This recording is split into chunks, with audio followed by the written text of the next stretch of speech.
Okay, good morning. I'll call to order the HARC chair meeting of Friday, July 21st at 9 a.m. at 113 West Columbia, Rebecca Hall. This meeting will be held as a hybrid meeting. And for those of you online, we will call on you if you want to join by phone 301-715-8592. Meeting ID is 818-8677-1701. Password today is 694303. Respect public comment when you're online, just raise your hand, we'll call on you, or dial *9 if you're on the phone.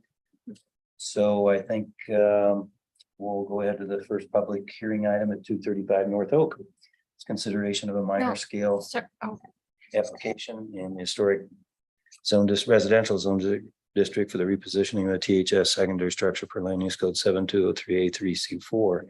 Lot 13AB, Block 20, 235 North Oak, Historic Residential Zone District.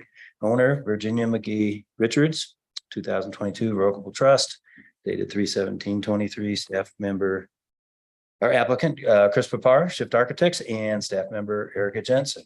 And this item needs to be continued, Mark, to the August 18th chair meeting without discussion. Okay. All right, so I will move to continue 235 North Oak to the August chair meeting without discussion. Thank you. Last item. Okay, Dakota Studio Residence. It's consideration of an application for minor scale new construction in the Hillside Transitional Zone District, which will contain more than 950 square feet, but less than 2,500. Per land use code 7203B1V1, lot 9, block 6, Dakota Edition. Its address is to be determined on Dakota Avenue. Zone district is Hillside Transitional. Owner Golden Thoughts LLC, a Colorado LLC. Applicant CCY Architects and Chris Hawkins, Alpine Planning, and staff member John Owens.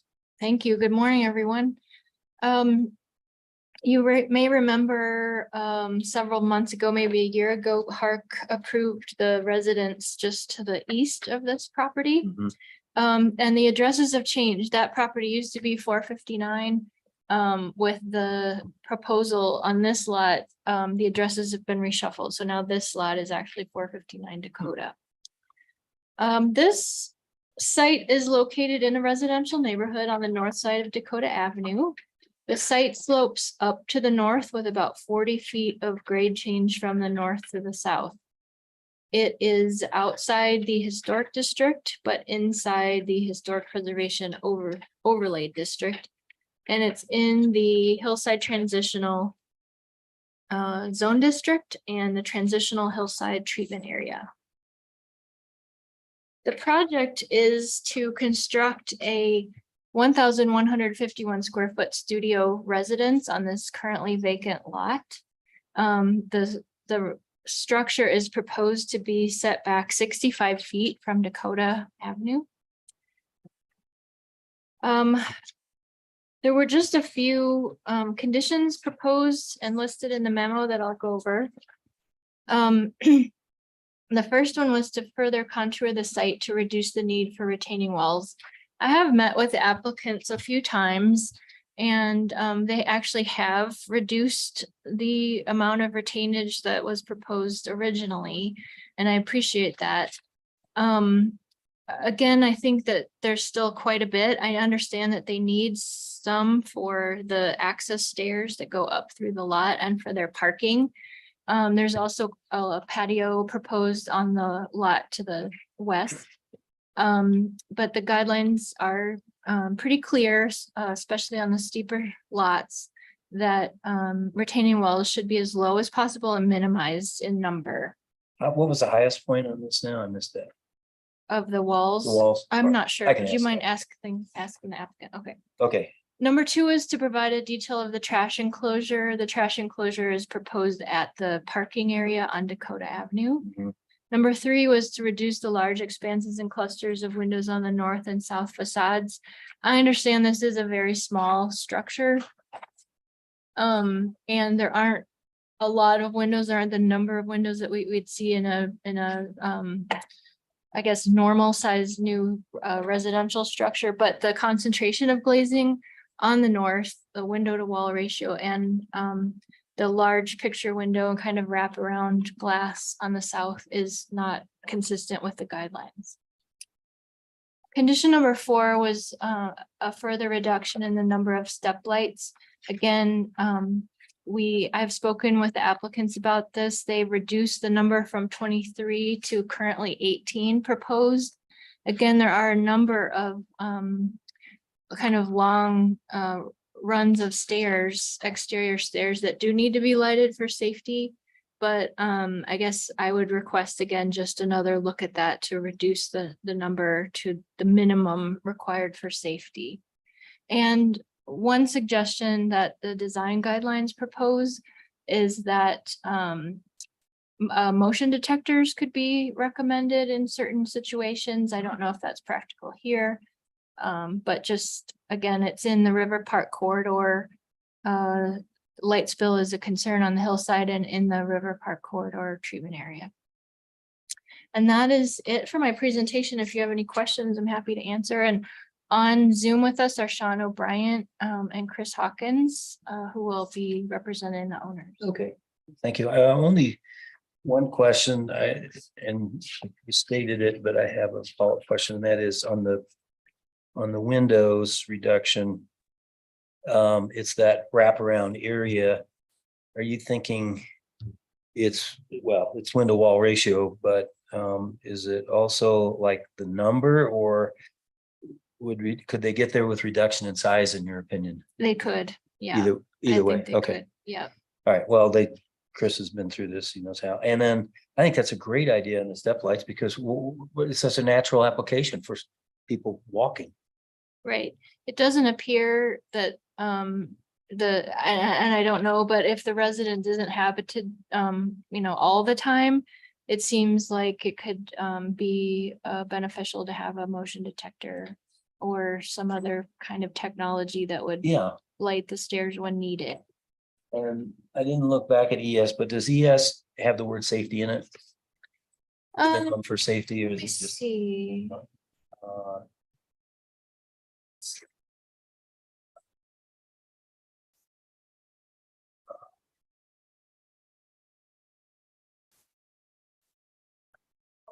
I know that there are building code requirements. Cited ES 1A. I'm not seeing that word, Mark, but Okay, well, only for him. I totally agree. I just maybe for emphasis. okay. Okay. Okay, No thanks. other questions. And so we'll hear from the applicant. Good morning. Good morning. You guys hear me okay? Yes. Yes. Excellent. Thank you, John and Mark. Thanks for the time. Jonna, thanks for the intro. Good intro. So I just want to, I can be pretty brief here. There's just a few points that wanted to maybe further walk through. And Jonna, you some of the back and forth that we thought some additional background on some of those points would be really good to help you kind of see and understand how we arrived where we are.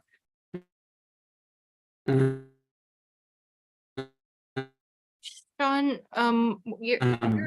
we're not so getting. I think first, let me share my screen. Hey, Sean, you're I'm glitching sorry. out a little bit. Gotcha. It's a little echo. Give me a moment and let me see if I can. You might want to try Perhaps turning off your video and see if that helps the flow. See if we can maybe dial back in. Is that an option? Oh, no, this is better. I think you're better. Let's try it. Yeah. Okay, let me know if it's glitchy again, and we'll address it.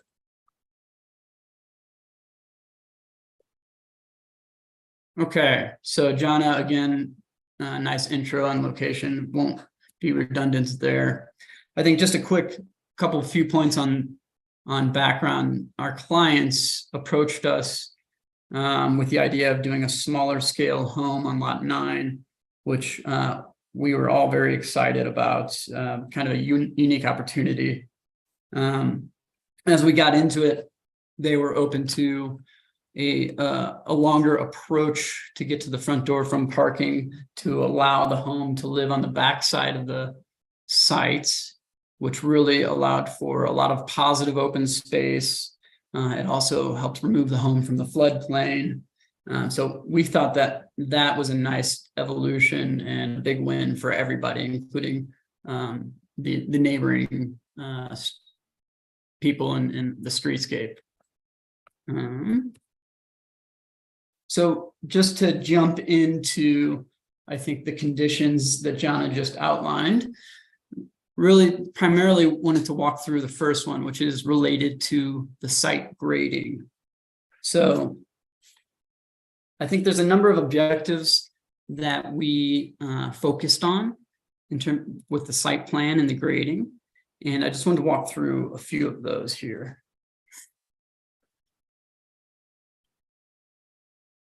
The first being, as we were developing this, we really wanted to make sure we were utilizing slopes that supported long-term planting and healthy growth. The goal was really to use native landscape that's of the site existing. On the page here on the right, you can see images of the existing planting. So that's the intent for what we're showing in the rendering to the left. And so not just to be able to install that on construction day, but to really use slopes that stabilize that and support that for long term was part of the thinking.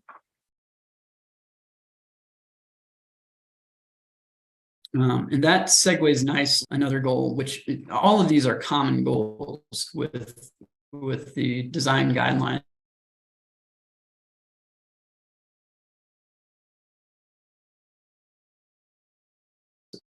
We believe so, minimizing terrace walls as much as possible.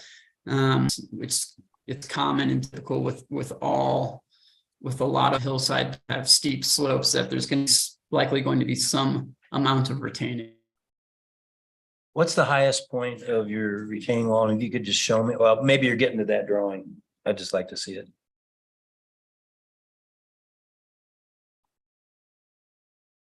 Are a natural stone, and when they're more prominent, and then when they can exist behind planting, so that it was allowed to just recede into the landscape. All of the walls, to your question earlier, are under 4 foot max or 30-inch max when adjacent to walking surfaces. And that's a big one for us because the next point that I'll get into that we're really working to minimize as we look. Sean, you're glitching out again.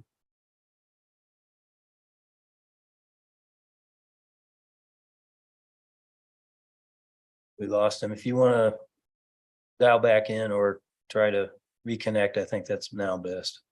We can't hear you at all.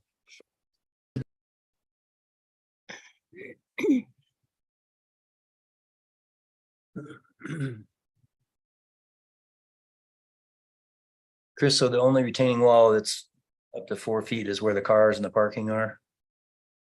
Yeah, that's my understanding. Sam, with blue green is also on here, I think. And I can't see everyone on here to see if Sam is on here. There's no Sam. No Sam. Yeah, he's not on here, so sorry. He actually was the designer of the walls working with Sean with blue green. All right, let's see if he comes back on here. Otherwise, you'll have to take over again, and this will be what, 4 in a row?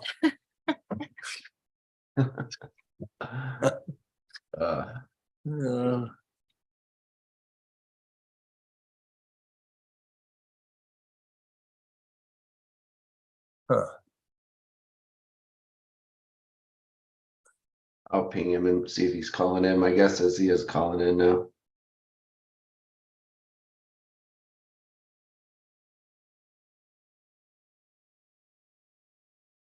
Where's he from, Chris? Aspen? Oh, yeah, CC. Chris, I have his presentation if you are prepared to walk us through it. Yeah, it's, if you could just be a little patient, sorry. Yeah, He had all the talking points and everything prepared, so thank you, sorry. We kind of wanted to see an improvisation from you. I've done enough improvising this week, I'm good.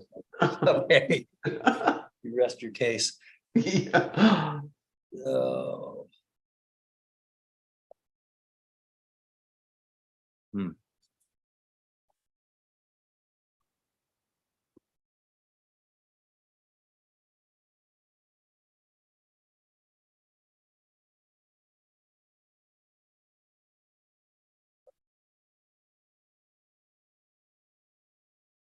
He's getting on another PC right now.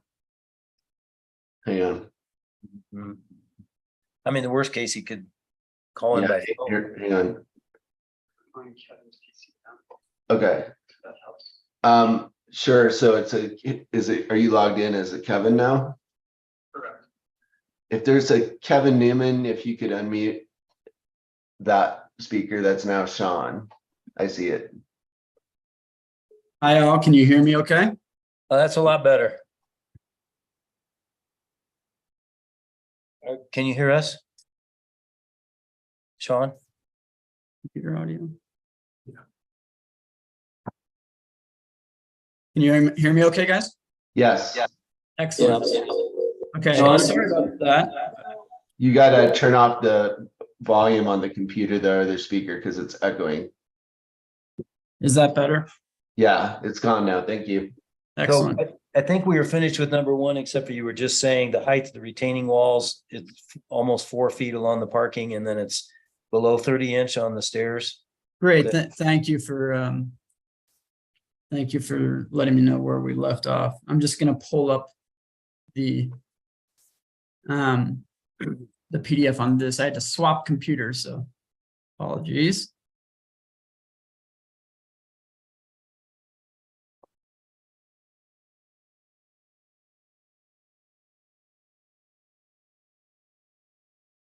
Okay, you guys can see my screen okay?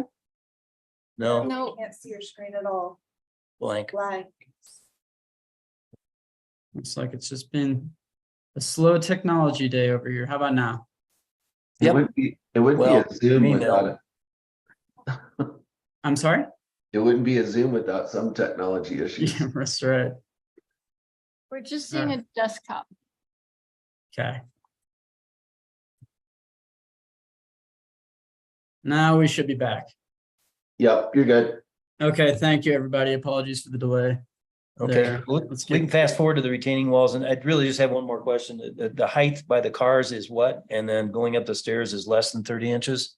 Great. Is it- Yes, thank you. Yeah, it's the height by the cars is 5.5 feet. And so that mark is the one exception that we requested. And then as you ascend the stairs, yes, it's grade ascends with the stairs. And so it's less than 30 inches. So what could you do to adjust the contour a bit to get maybe below 5 feet if you're 5.5 feet now? Well, if we lower that site wall, it brings grade down as you continue up the site. And so then it exposes more site wall above. And so it becomes this chasing your tail game a little bit. And so, another thing we definitely studied was, can we get planting in front of this lower site wall, which to do that, we have to push this wall back. And that again exacerbates the grades that we're working with. And so we studied a lot of different options, and this really felt like it was striking the best balance. And it does kind of put a wall more in your foreground at the base, but we can certainly look at other options and walk you through. It comes down to trade-offs is what we found. Yeah, another thing is, and maybe you could, because I agree with John's condition, just work it a little bit to get below 5 feet, but also you could consider, or have you considered, is a question, platting that board form concrete with something softer, some sort of stone. I mean, a lot of people do that. And sorry, maybe I cut out before this. And the rendering doesn't always do this justice, but that is a natural stone. So the two materials are natural stone that you see here, and the other site wall. So anytime a stone site wall is in more view, we've used a natural stone. If it's able to be behind plantings, we've used a darkened steel so that it sort of recedes into the landscape, which is what you see here. Yeah, but down at the parking area, it's just, is that board for concrete or? No, is that's it- stone. It's all stone. Well, maybe you could make it a more natural, not that we adjudicate color, but something more natural, so it's not so stark, right? Yeah, apologies. That is simply a rendering disservice. We have some images in the packet that better describe the stone, which is meant to be more of an earth tone. Okay, so is it the same color as that little mini wall 10 feet above? Yes, that would be the same material here. Same material. Okay, that's weird. The rendering didn't capture that. Okay, well, you can continue. Okay. Next to the questions. Again, I think we got through the site walls. So the next was really related to all this is minimizing the need for guardrails. And so again, as we walk up the pathway, to not have more than a 30-inch drop at a site wall or at grade. The goal was really to have this longer approach feel like you're ascending as naturally as possible on grade to the front door and to get rid of the clutter of guardrails. So this, required with that goal is some softening of the existing topography. And so we've really, really worked to try and strike that balance, but there is absolutely some softening and some stretching of the existing contours to achieve that. So that's a big part of some of that manipulation. And lastly, Jana nicely already pulled this up and spoke to. We've had some feedback from her, and we've worked, again, with trying to achieve all the goals just mentioned. How can we continue to minimize the site disturbance? And so she already pulled this illustration up, but what we previously had was a site wall that we've shifted to the right. So some slight adjustments and really just allowing the contours to tighten up some to the existing grade. And it's hard to see here, but reducing the limits of disturbance effectively is what we're trying to do. And again, all of these things some of these goals are at odds with one another a little bit. And so it's about finding the right balance. And we think we've done we've focused a lot on finding that balance. So, so that's the sort of background on the site plan and the grading plan. Just briefly on windows, I think, we've really tried to kind of come out the gate here with incorporating window ratios and techniques that we've seen approved recently. But absolutely, we will look to work with you guys and work with our solution is if this needs to be refined some.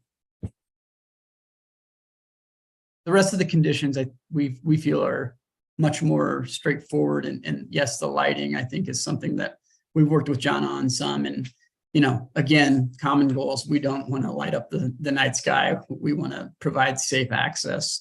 And so motion detectors, programming the lights so that they're not on when they don't need to be.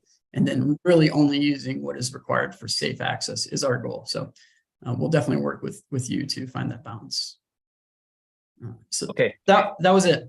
Happy to talk through and answer any questions. The only questions, I'm looking at LP 2.1, the lighting, and is that just some standard cut, or are you actually on every tread now with this current count? I appreciate that you did reduce them somewhat, but are you on every tread?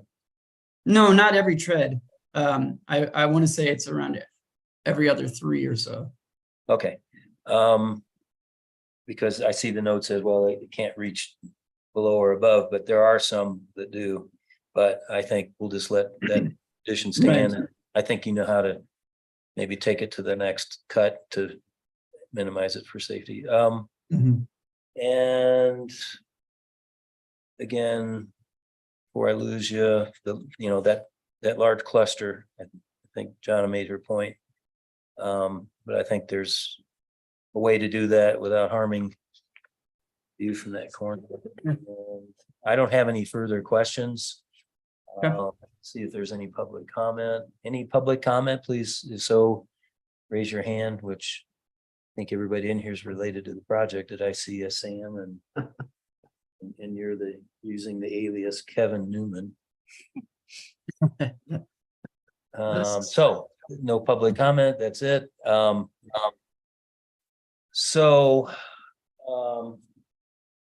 again, as far as deliberation with myself, I'm just talking out loud. I think there's got to be, I understand the balance on number one on the retaining wall, but it appears, and you got a challenge with that steepness, but a way to slightly reduce that. So I think, and if it's, I think there's got a way to do that without radically cutting it, not asking to cut it down to 3 feet, but I think take a hard look at that, and I'm going to go ahead and just make the motion.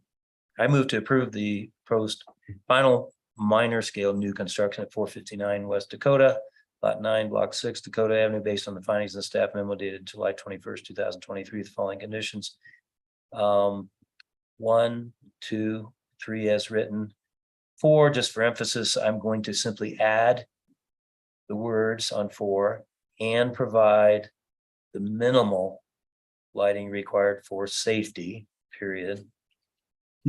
5 as written. This motion is based on evidence testimony provided at public hearing held on July 21st, 2003. Notice of such hearing provided is required by the Telluride Land Use Code. The revised plans incorporating the conditions of this approval should be submitted within 60 days of this approval, or this approval becomes null and void.